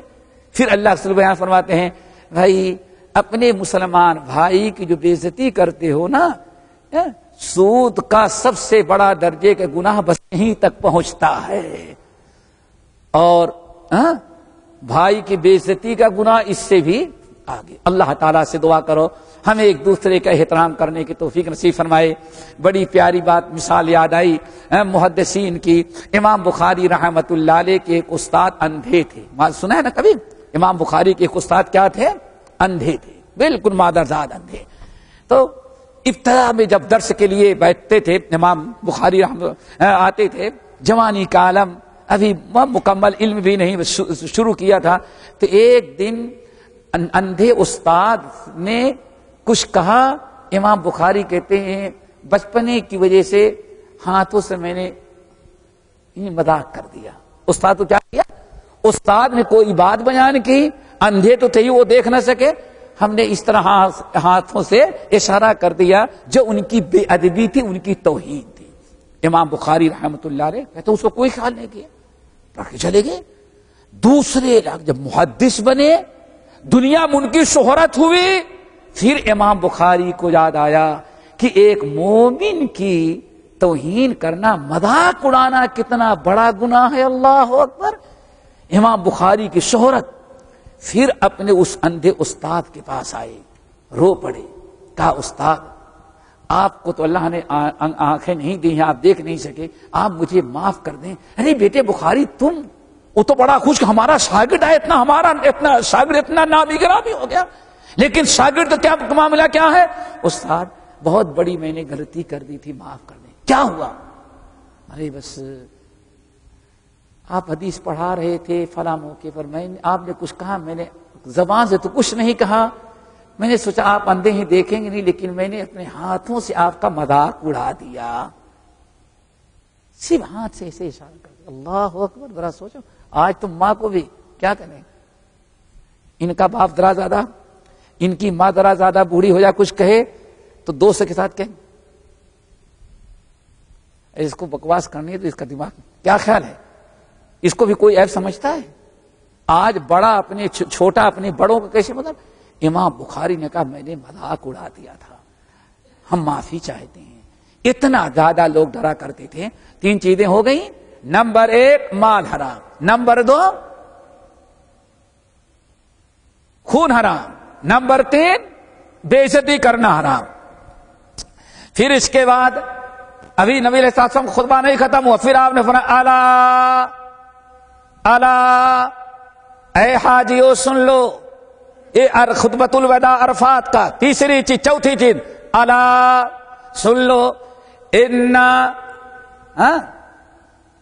کل امر الجاہلیت تحت قدمی۔ اب ذرا غور سے سننا اس کو، یہ ہے اعلان، قرارداد، اور قرارداد بھی کیسے؟ اس بات کا اعلان دوستو کہ اب ہمارا اسلام مکمل ہو چکا ہے، ہم مسلمان زندگی گزارنے کے لیے کسی غیر دینی اسلامی چیز کے ہم محتاج نہیں، سب کچھ ہمارے پاس ہے۔ اسلام نے ولادت سے لے کر کے قبرستان تک دفنانے تک کے ساری تعلیمات دے دی ہیں۔ اب نہ ہندوؤں کے تعلیمات کے محتاج، نہ عیسائیوں کے، نہ یہودیوں کے، نہ باپ دادا کے رسم و رواج کے۔ اسی لیے اللہ کے رسول نے فرمایا الا، اے ہم مسلمانوں سن لو، ان کل شیء من امر الجاہلیت تحت قدمی۔ اے مسلمانوں سن لو، آج تک باپ دادا کے بڑے رسم و رواج چلے، بڑے شرک و بدعات چلے، یہ خاندان کی رسم ہے، یہ فلاں کی رسم ہے، یہ گاؤں کی رسم ہے، یہ شادی کی رسم ہے، یہ خوشی کی رسم ہے، یہ گاؤں کی، سن لو آ گیا الیوم اکملت لکم دینکم واتممت علیکم نعمتی ورضیت لکم الاسلام دینا۔ وہی میدان عرفات میں آیت نازل ہو رہی ہے، الیوم اکملت لکم دینکم واتممت علیکم نعمتی ورضیت لکم الاسلام دینا۔ آج اسلام مکمل ہو گیا مسلمانوں، اسلام کسی غیر مذہب کا محتاج نہیں۔ آپ نے اعلان کر لیا، جاہلیت کی ساری چیزوں کو ہم نے قدموں تلے کچل دیا۔ اللہ اکبر، جاہلیت کی جتنی چیزیں تھیں سب کو قدموں تلے کچل دیا گیا، مٹا دیا گیا۔ اب کسی بھی غیر اسلامی چیز کی اسلامی معاشرے میں کوئی گنجائش نہیں ہے۔ اللہ تعالیٰ سے دعا کرو، آج ہمارے ہاں جاہلیت کی ساری چیزیں پھر آ گئی ہیں۔ کیسے؟ بہت ساری تفصیل جانے کی ضرورت نہیں ہے۔ مثال قرآن پاک کی آیت، قل انما حرم ربی الفواحش ما ظہر منها وما بطن والاسم والبغی اللہ اکبر، قل انما حرم ربی الفواحش ما ظہر منها وما بطن والاسم والبغی۔ کیسے؟ یہ جاہلیت، وَأَن تُشْرِكُوا بِاللَّهِ مَا لَمْ يُنَزِّلْ بِهِ سُلْطَانًا وَأَن تَقُولُوا عَلَى اللَّهِ مَا لَا تَعْلَمُونَ۔ قُلْ إِنَّمَا حَرَّمَ رَبِّيَ الْفَوَاحِشَ، اے نبی ان سے اعلان کر دیں یہ جاہلیت کی بے حیائیاں، برائیاں، شرک و بدعات خود کرے اور باپ دادا کریں اور نام کس کا لے لے، واللہ امرنا بہا، بھائی ہم نے کو اللہ نے یہی حکم دیا ہے۔ آج سارا شرک انسان کر ڈالے، یہ ساری جاہلیت کی چیزیں جو تھی اللہ کے رسول نے فرمایا میں نے قدموں تلے سب کو دفنا دیا۔ اب دوبارہ اسلام کے اندر ان جاہلیت کا اگر کوئی پیدا کرنا چاہا، مثال کے طور پر مثال کے طور پر ابھی آپ نے سنا قل انما حرم ربی الفواحش ما ظہر منها وما بطن، بے حیائی، فحش بینی، برائیاں، گناہ اور اسی طرح سے شرک کرنا اور ہر برائی کو باپ دادا کے کارنامے کو دین قرار دے دینا، یہ جاہلیت تھی۔ اللہ کے رب نے کیا بیان فرمایا؟ ان الذین یحبون ان تشیع الفاحشۃ، اب دوبارہ جو مسلم سوسائٹی اور معاشرے میں بے حیائی اور برائی پھیلانا چاہے گا، جاہلیت نے مٹایا ہے، اگر کوئی لانا چاہتا ہے مسلم معاشرے کے اندر تو لہم عذاب علیم فی الدنیا والآخرہ، دنیا میں بھی اللہ ایسے لوگوں کو سزا دے گا اور آخرت میں بھی سزا دے گا۔ اللہ نے اعلان کر دیا افحکم الجاہلیت یبغون ومن یبتغ غیر الاسلام دینا فلن یقبل منہ۔ جاہلیت کا مطلب شاید نہیں سمجھے ہوں گے، جاہلیت کہتے ہیں وہ ساری چیزیں جس کو لوگ کرتے تھے اسلام نے آ کر کے مٹا دیا، ان کا نام کیا ہے؟ جاہلیت۔ جو چیزیں، جو رسم و رواج، جو برائیاں، جو منکرات پہلے موجود تھی اسلام سے، اسلام نے آ کر کے مٹایا، انہی ساری چیزوں کا نام کیا ہے؟ جاہلیت۔ اب دوبارہ ان کو لانا، ابغض الناس الی اللہ ثلاثہ، اللہ کے رسول نے فرمایا اللہ کے نزدیک سب سے بدترین قسم کے لوگ تین ہیں۔ نمبر ایک ملحد فی الحرم، حرم کے اندر برائی پھیلانے والا۔ نمبر دو مبتغین فی الاسلام سنت الجاہلیہ، اسلام میں دوبارہ پھر انہی جاہلیت کی باتوں کو لانے والا بدترین چیز ہے۔ انسان اپنے آپ کو دوبارہ جاہلیت کی چیزوں سے بچائے۔ بہرحال باتیں اس طرح سے اللہ کے رسول نے مٹایا۔ نمبر 5، 4 چیزیں ہو گئی۔ نمبر 5 آپ نے فرمایا وَدِمَاءُ الْجَاهِلِيَّةِ مَوْضُوعَةٌ، جاہلیت میں قبیلوں کی لڑائی چلتی تھی۔ آج ہمارے ہندو پاک کے اندر ہے، کسی نے قتل کر دیا تو ماں دودھ نہیں بخشے گی، بیٹے تمہارے باپ کو اس نے قتل کیا تھا، میں خون نہیں بخشوں گی جب تک کہ بدلہ نہ لے لو۔ چلتا ہی نہیں چلتا ایسے پھر سکا تو ایسے جب تک خون کا بدلہ نہ لے، قاتل مر گیا، یہ جو غیروں سے اس طرح سے قتل و غارت کا سلسلہ قائم رہتا تھا۔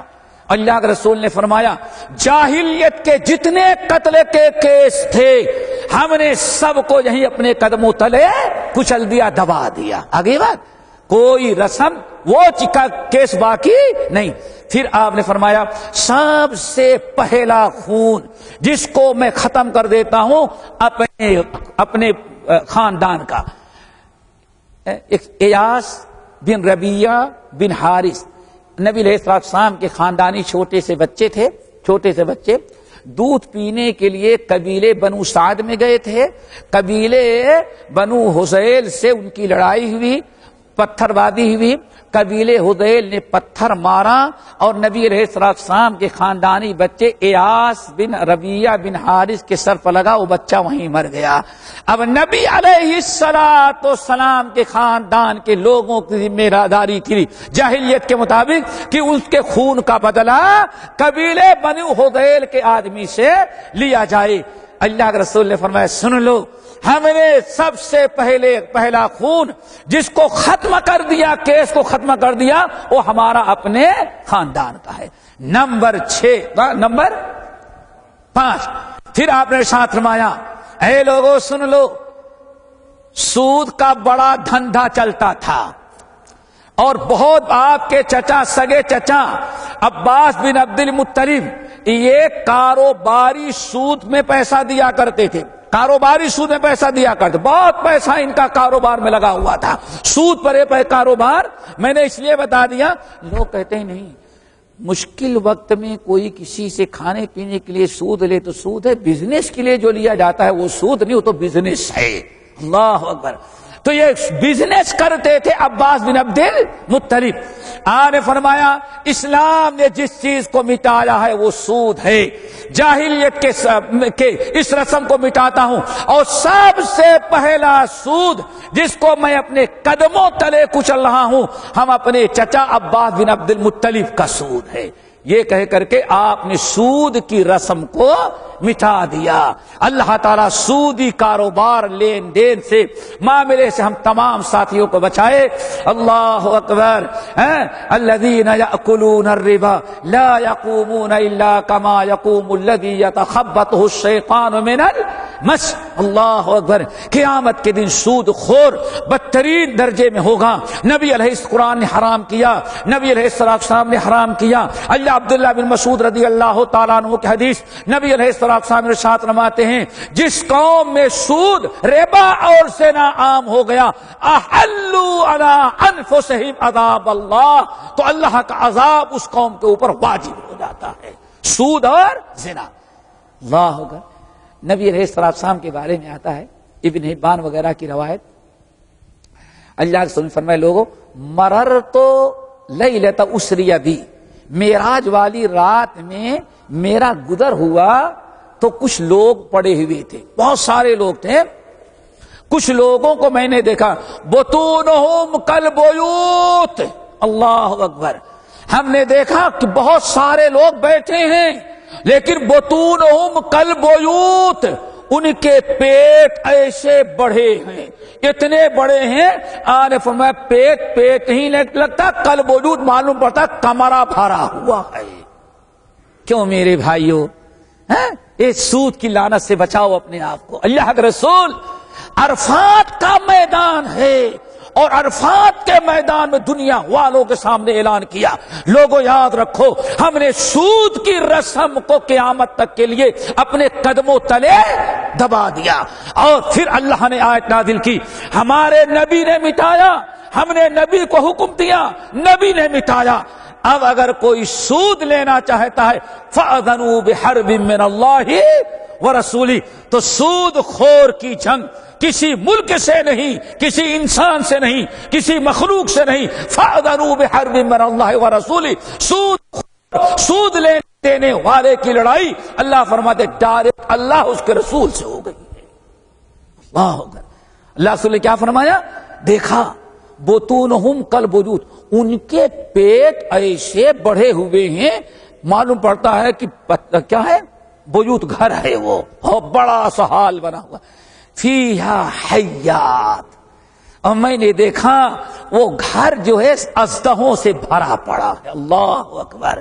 اتنے اژدہے تو کسی زو میں نہیں ہوں گے، ایک آدمی کے پیٹ میں اتنے اژدہے بھرے پڑے ہیں۔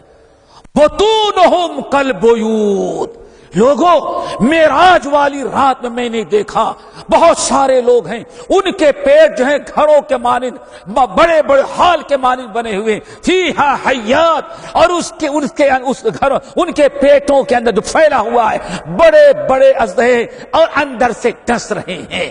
میں نے کہا ما ہؤلاء یا جبرائیل، جبرائیل یہ کون سے قوم ہیں؟ یہ کافر ہیں، مشرک ہیں، یہ کون سے لوگ ہیں؟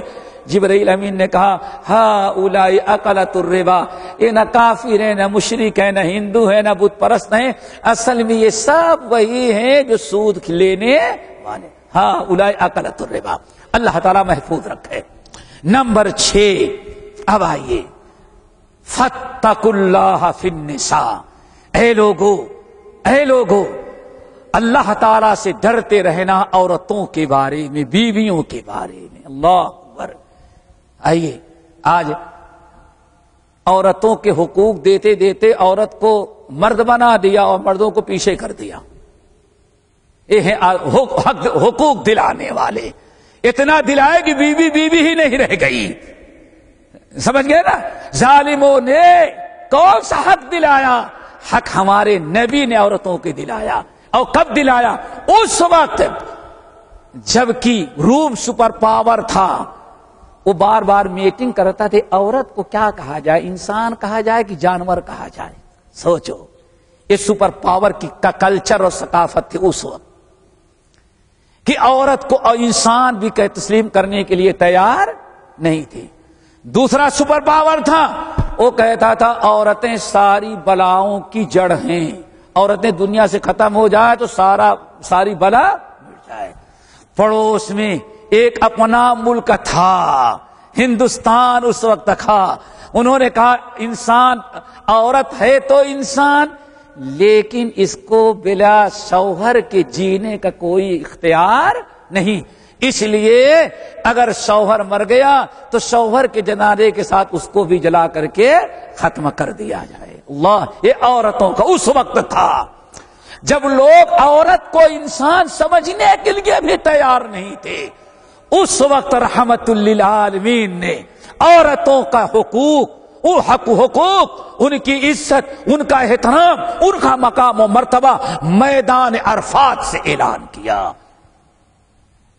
مقدس دن، مقدس جگہ، مقدس ایام، مقدس حالت میں اللہ کے رسول نے عورتوں کا اعلان کیا. یہود و نصارہ کے ہاں تو اللہ اکبر، عورتیں، بکری اور عورت دونوں ان کے ہاں ایک درجے میں ہوتی تھی، بلکہ سوچتے تھے عورت سے بڑی ہوئی کیا ہے بکری، کیوں بکری سے دودھ مل جاتا ہے، کام چلتا ہے. یہ ان دونوں قوموں کا کردار تھا. الحمدللہ ہمارے نبی نے کیا فرمایا؟ فاتقوا اللہ فی النساء، اے مردو، اے مسلمانوں، اللہ تعالیٰ کا سے ڈرنا اپنے عورتوں اور بیویوں کے بارے میں. خبردار عورتوں پر ظلم نہیں کرنا. کیوں؟ فَإِنَّكُمْ أَخَذْتُمُوهُنَّ بِأَمَانِ اللَّهِ وَاسْتَحْلَلْتُمْ فُرُوجَهُنَّ بِكَلِمَةِ اللَّهِ أو كما قال علیہ السلام. آپ نے فرمایا خبردار خبردار، عورتوں پر کبھی ظلم نہیں کرنا، ان کے حقوق پورے کرنا. کیوں؟ تم نے ان کو امان اللہ سے لیا ہے. کس سے لیا ہے؟ امان اللہ. اللہ اکبر، کتنی بڑی وارننگ. یہ نہ سمجھنا کہ بیوی آئی ہے تو باپ نے نکاح پڑھا کے دے دیا. اللہ نے تمہیں عطا کیا ہے. یہ کس کی مخلوق ہے؟ اللہ تمہیں دے رہا ہے. اگر ماں باپ دیتے تو رشتے کے لیے کوئی پریشانی نہیں ہوتا. ہے پریشان نا؟ پریشانی کوئی نہ ہوتا. تم نے ان عورتوں کو اپنی بیوی بنایا ہے اللہ کے امان، اللہ کے حکم سے. فَانكِحُوا مَا طَابَ لَكُم مِّنَ النِّسَاءِ مَثْنَىٰ وَثُلَاثَ، اللہ نے حکم دیا شادی. اللہ اکبر. نمبر 2، وَاسْتَحْلَلْتُمْ فُرُوجَهُنَّ بِكَلِمَةِ اللَّهِ. اللہ اکبر. اور ان کو تم نے حلال کیا ہے اللہ تعالیٰ کے کلمے کی برکت سے. اللہ نے حکم دیا، تم نے حلال کیا، نکاح کا حکم دیا، یہ ساری چیزیں حلال ہیں. اس لیے ان کا ذرا سا خیال رکھنا. کیا خیال ہے بھائی؟ دنیا میں آج تک اتنے اونچے مقام پر فائز ہو جانے کے بعد بھی عورتوں کو یاد کیا ہو؟ کیا تو محمد صلی اللہ علیہ وسلم نے یاد کیا. نمبر 8، پھر آپ نے فرمایا وَإِنَّ لَكُمْ، یہ وہاں سے قرارداد پاس ہو رہی، وَإِنَّ لَكُمْ عَلَيْهِنَّ أَلَّا يُؤْتِينَ فَرْشَكُمْ مَنْ تَكْرَهُونَهُ أَوْ كَمَا قَالَ عَلَيْهِ السَّلَامُ. اور اے مردو، جن عورتوں کے ساتھ ہم تمہیں احسان کرنے اور جن کے کا خیال رکھنے کی وصیت کر رہے ہیں، ان پر تمہارا حق ہے. اللہ نے تمہارا حق رکھا ہے اور بہت سارے حقوق ہیں، ان میں بہت بڑا حق تمہارا کیا ہے؟ تمہارا کس کا؟ بیویوں پر تمہارا حق ہے کہ جن مردوں کا یا جن عورتوں کا، جن لوگوں کا گھر میں آنا پسند نہیں کرتے، عورتیں کبھی ان کو تمہارے عدم موجودگی میں بھی گھر میں آنے نہ دیں. چاہے اپنے ہوں، پرائے ہوں، محرم ہوں، غیر محرم ہوں، عورت ہوں یا مرد ہوں. اللہ اکبر. کیوں؟ اگر آپ جانتے ہیں، اچھی طرح سے دوستو یاد رکھ لینا، اور ماں اور بہنوں کو بھی یاد رکھنا چاہیے، اگر شوہر اپنے حالات، اپنے ماحول، اپنے معاشرے، اپنے حالات کو دیکھتا ہے اور سمجھتا ہے کہ نہیں ہمارے گھر میں فلاں نہ آئے، اس کے آنے ہی سے ہمارا نقصان ہے اور ہمارا خسارہ ہے، یا ہمارے بچوں کی تربیت یا ہماری بیوی کی اصلاح نہیں ہو سکتی، تو اللہ کے رسول نے فرمایا وہ اپنا بھی ہو تو اس کو آنا کی اجازت نہیں ہے. بہت سارے حقوق میں یہ حقوق وہاں سے اعلان کیا.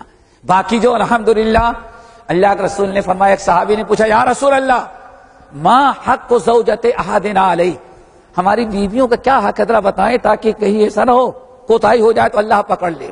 آپ نے فرمایا بیویوں کا حق یہ ہے جب کھاتے ہو تو کھلاؤ، جب پہنتے ہو تو پہناؤ، سمجھ گئے نا، ولا تکبہ، اور کبھی اس کو برا نہ کہنا کہ تم جب سے آئی تب سے ہمارے گھر کا کیا کہنے بھائی نحوست آ گئی۔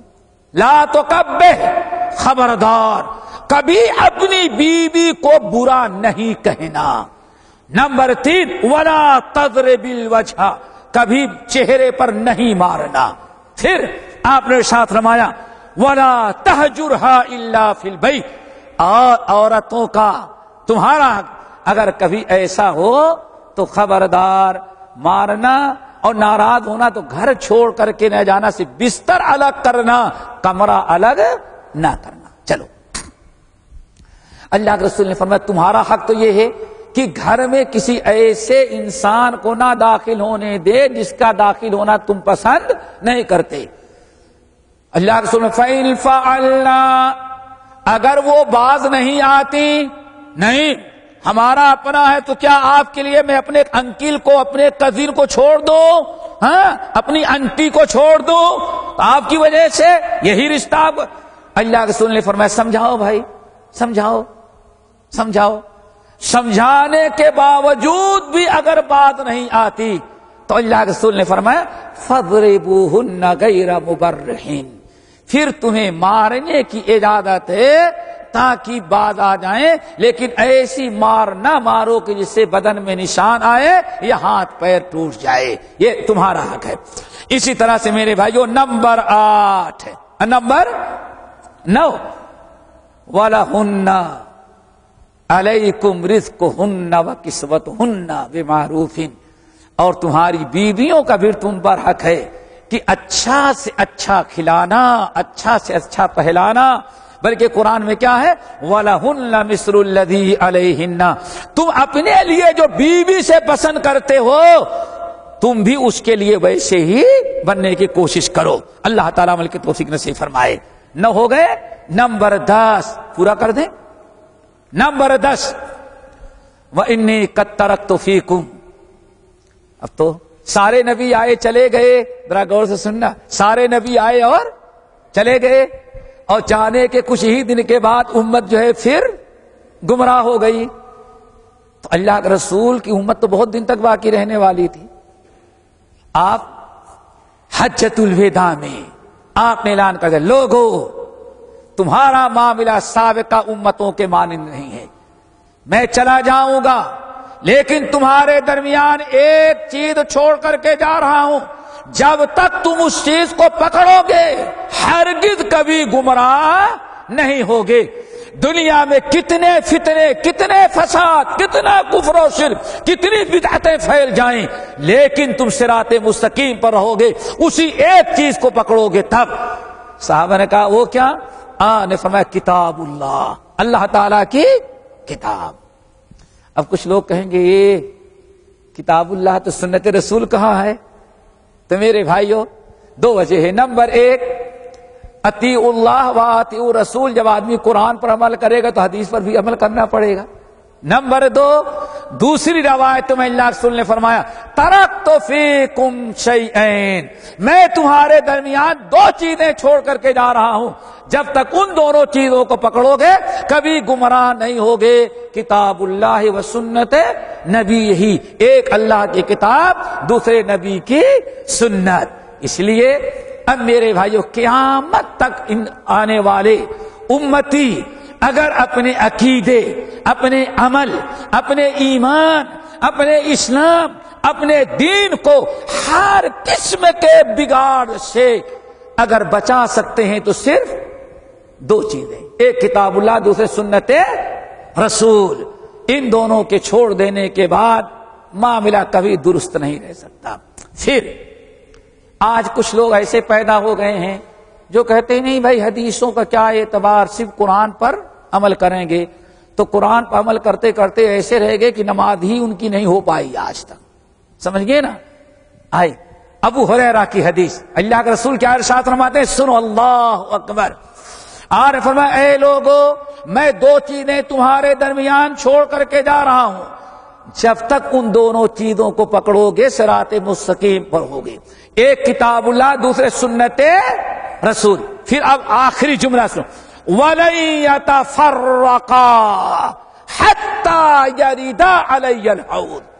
اے لوگو یہ قرآن و حدیث جیسے میں نے یہاں جوڑ کر کے تم کو بتایا، یہ دونوں کتاب چیزیں جب تک پکڑے رہو گے صراط مستقیم پر رہو گے، سن لو جیسے میں نے یہاں جوڑ کر کے بیان کیا ہے، ہمارے جانے کے بعد دنیا میں جب تک دنیا قائم رہے گی قرآن اور حدیث کو الگ نہیں کیا جا سکتا، حتی یرد علی الحوض، یہاں تک کہ قیامت کے دن حشر کے میدان میں جب تم لوگ ہمارے سامنے آؤ گے حوض کوثر پر، وہاں بھی کتاب اللہ سنت رسول دونوں جڑے ہوئے ایک ساتھ پیش ہوں گے۔ پتا چل گیا کہ قرآن و حدیث قیامت تک دونوں ایک ساتھ ہیں، ایک دوسرے سے جدا ان کو نہیں کیا جا سکتا۔ عقیدے میں، عمل میں، اصلاح میں، دعوت میں، تبلیغ میں ہمیشہ ان دونوں کو ایک ساتھ رکھنا پڑے گا، کتاب اللہ اور سنت رسول۔ اللہ اکبر۔ نمبر 11، ایک حدیث اور ہے صحیح مسلم وغیرہ کی، وہ بھی ذرا غور سے سننا، اور بڑی کام کی بات ہے، یاد رکھیں گے نا۔ ترکت فیکم امرین لن تضلوا ما تمسکتم بہما کتاب اللہ و اطرتی اہل بیتی او کما قال علیہ الصلوۃ والسلام۔ ذرا گھبرا نہیں جانا ترجمہ سننے کے بعد، ارے کہیں شیعہ تو نہیں ہو گئے مولوی صاحب، ایران نے دیا ہوگا کچھ، ہاں ذرا ہوشیار رہنا۔ اللہ رسول کیا فرما رہے ہیں، غور سے سنو، بڑی اہم حدیث، یہ بھی حجۃ الوداع میں آپ نے، کتاب ترکت فیکم امرین، اے لوگوں میں تمہارے درمیان دو چیزیں چھوڑ کے جا رہا ہوں، جب تک ان کو مضبوطی سے پکڑو گے گمراہ نہیں ہوگے، ایک کتاب اللہ اور دوسری ہمارے اہل بیت۔ ہاں آئی بات سمجھ میں؟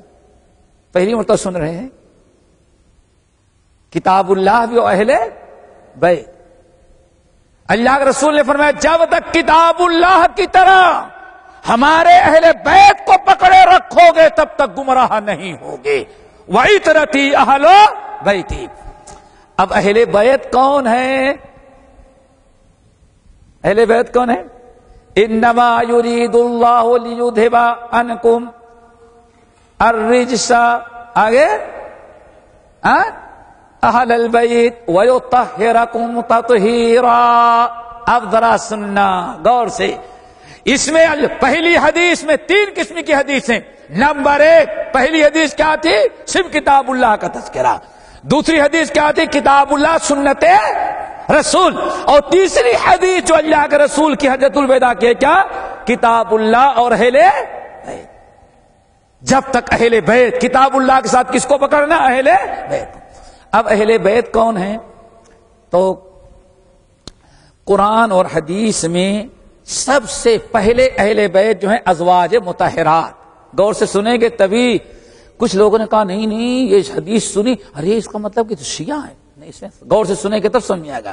کتاب اللہ اور اہل بیت، اہل بیت سے مراد سب سے پہلے ازواج مطہرات۔ سورہ احزاب کی آیت میں نے پڑھی، وَقَرْنَ فِي بُيُوتِكُنَّ، آیت سورہ احزاب میں، آگے اللہ نے کیا فرمایا؟ انما یرید اللہ لیذھب عنکم الرجس اہل البیت ویطہرکم تطہیرا۔ اللہ اکبر۔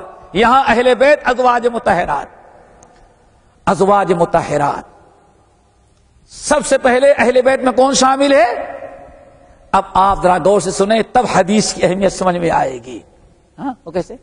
نبی علیہ السلام کی، یہ ہر انسان کی 2 زندگی، نبی علیہ السلام کی 2 زندگی، ایک گھر کے باہر کی، ایک گھر کے اندر کی۔ آئی بات سمجھے نا؟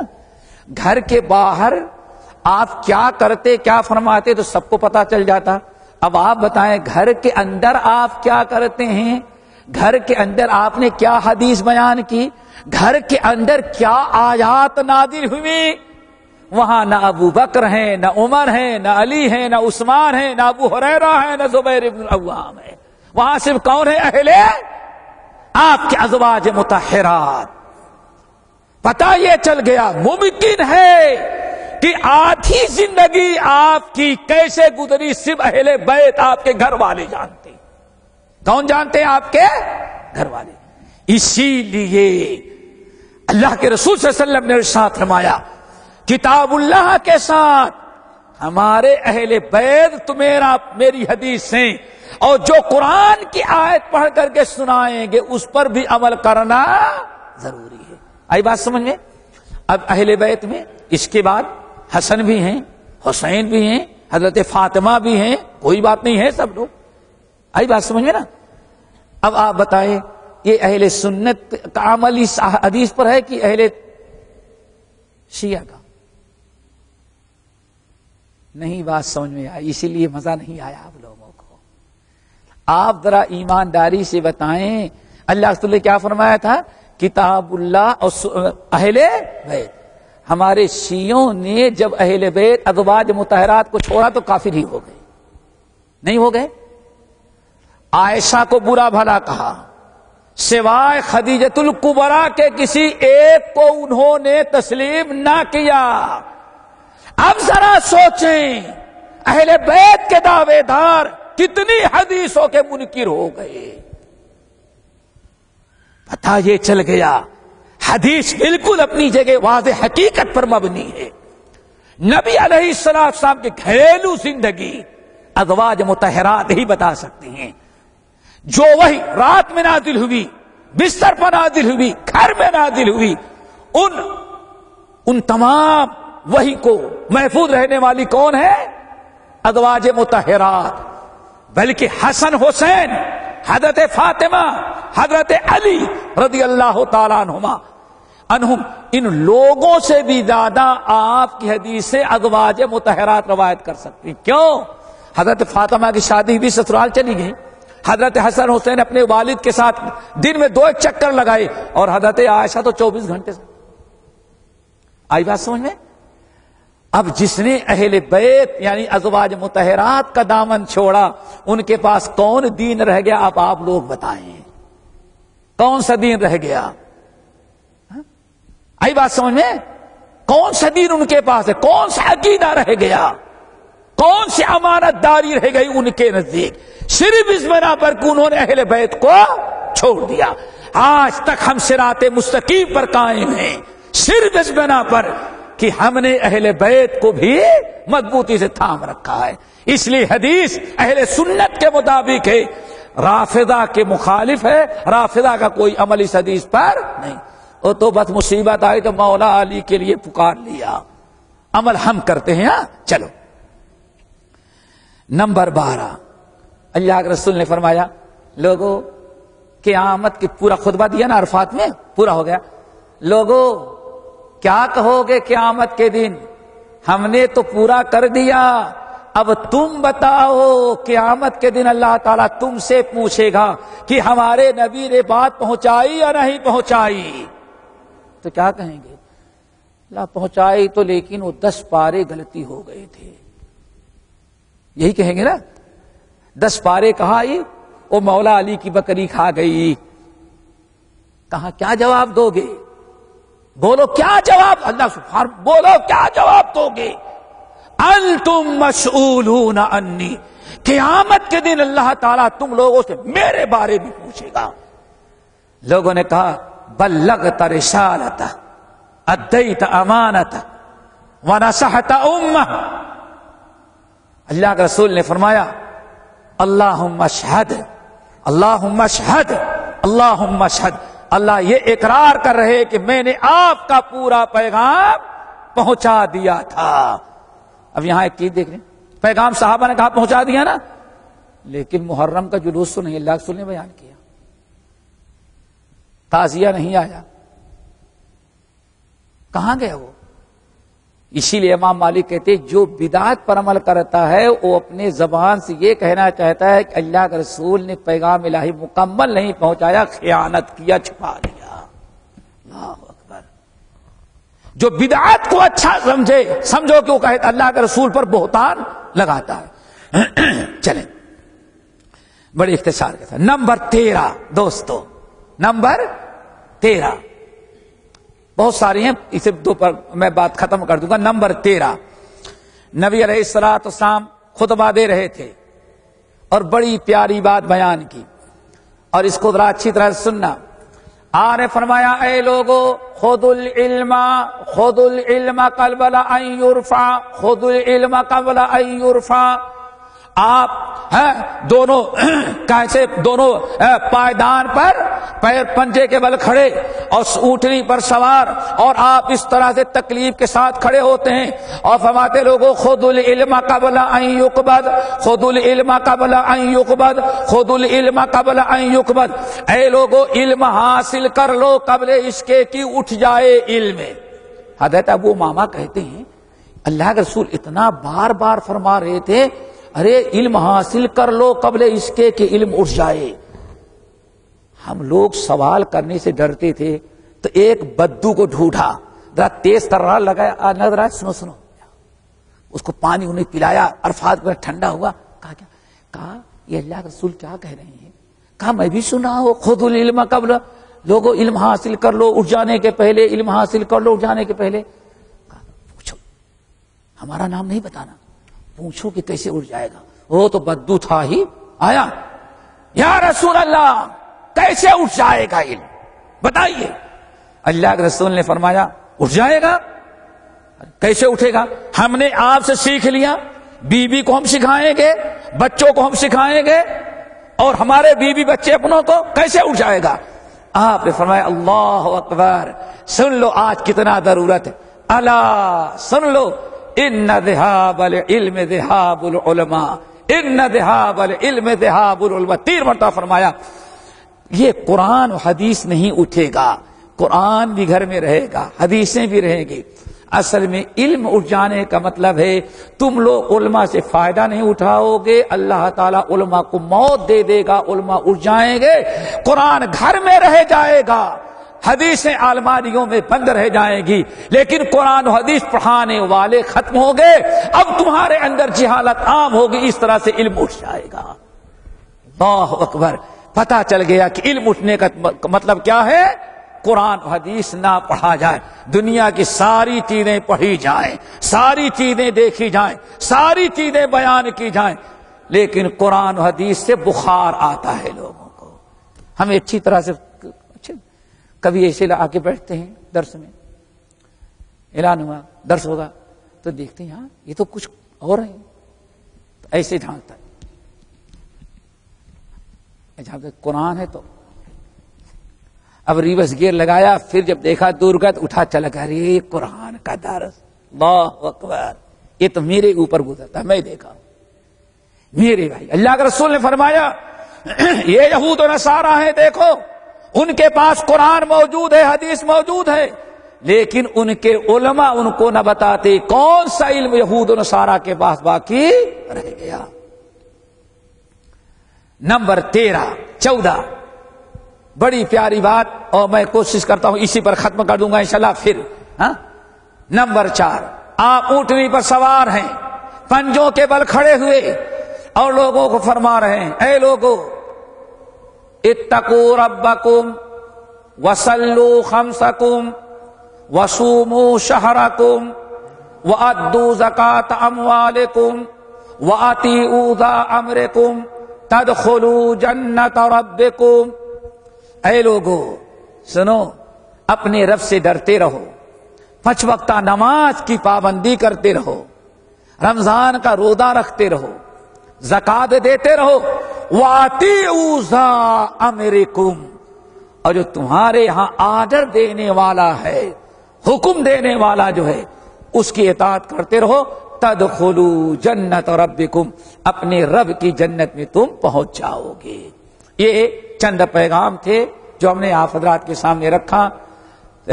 حجۃ ودا کے موقع خطبۃ الوداع. یوم النحر کو نبی علیہ السلام نے اور کچھ خطبات دیے تھے. انشاءاللہ کوشش کریں گے کل کا جو پروگرام ہے مسجد اضحیٰ انشاءاللہ کل بعد نماز عشاء، لیکن اتنا لمبا نہیں ہوگا، اس سے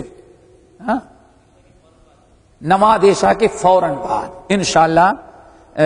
کہاں مسجد؟ نیشنل معاہدہ نیشنل پینٹ کے پہلے رمضان میں جس میں پروگرام چلا تھا بڑی والی مسجد بڑے برج کے ساتھ میں. انشاءاللہ کل کا موضوع ہے یوم النحر، سمجھ گئے نا. اور پھر اس میں انشاءاللہ یوم النحر کو نبی علیہ السلام نے بھی امت کے لیے کچھ بڑے پیغامات دیے تھے. کوشش کروں گا اختصار کے ساتھ ان کو لانے کی. تو تمام ساتھیوں سے گزارش ہے کہ وہیں عشاء کی نماز پڑھیں تاکہ پروگرام جلدی ختم ہو جائے. اللہ تعالی ہم سب کو عمل کے توفیق نصیب فرمائے. اور حجۃ الوداع کے متعلق جو خطبۃ الوداع سنا ہے اللہ تعالی اسے یاد رکھنے، اس پر عمل کرنے کی توفیق دے. اقول قولی ھذا واستغفر اللہ من کل ذنب واتوب الیہ.